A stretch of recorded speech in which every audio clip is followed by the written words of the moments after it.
Hi! When I was at school, I was absolutely terrible at art. And to be honest, I still am. And I remember at the end of my third year of high school, I took the end of year art exam and I got 26%. And the teacher wrote in my report, "Gareth uses his talents to the best of his ability," which is a very nice way of saying he's rubbish at this. So apologies for any artwork that you've come across on my films, because it often is a little bit dodgy. But I'm going to do a little bit of artwork here, but it's not anything that's beyond me. So it shows you it's pretty simple. So if I can do it, you can do it.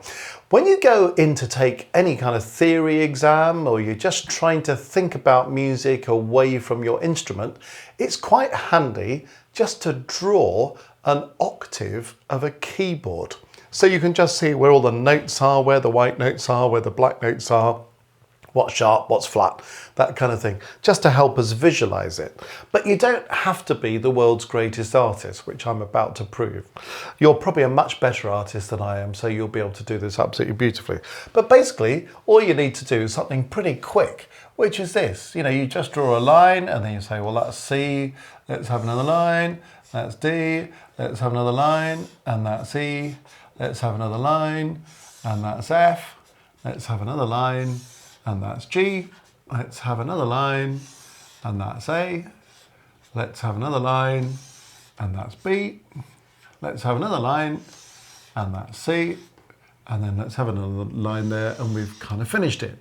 Now, we know that between E and F and between B and C, there's no black note. So all we need to do is just kind of put some black notes in the other places. You see how wonderful my art is? You see, you don't have to spend hours doing this. You just do something. It doesn't have to be square, just needs to be kind of blobs there so we can see them. E to F, there's no black note there, so don't put one in there. So we need something in here, don't we? So we can have another little blob in here. And then we need something in here. So here's the next little blob. And we've done that. Colour that one in very quickly, see? Don't spend hours doing this. And then here's the next little blob, and we can colour that in. So you can see how rubbish I am at art, because all those blobs are different sizes and slightly different shapes and I don't know what. But instantly we've got an octave of a keyboard, and we can see C, D, E, F, G, A, B, C. We can see that this note's C sharp and D flat. This note is D sharp and E flat. This note's F sharp and G flat. This note's G sharp and A flat. This note's A sharp and B flat. We can also see things like this is F, this is E, but this is also F flat, and this is also E sharp. This is B, this is C, but this is also C flat. This is also B sharp.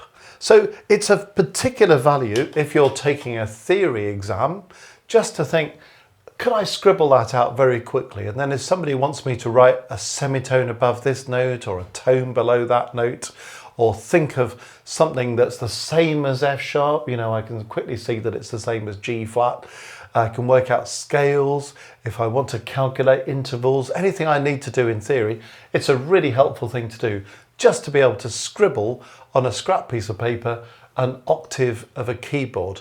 Or if you're just not around a keyboard, or you don't play a keyboard instrument, just to be able to do that will help you enormously with all sorts of things. So there's just a very quick, simple tip that doesn't involve you being a great artist.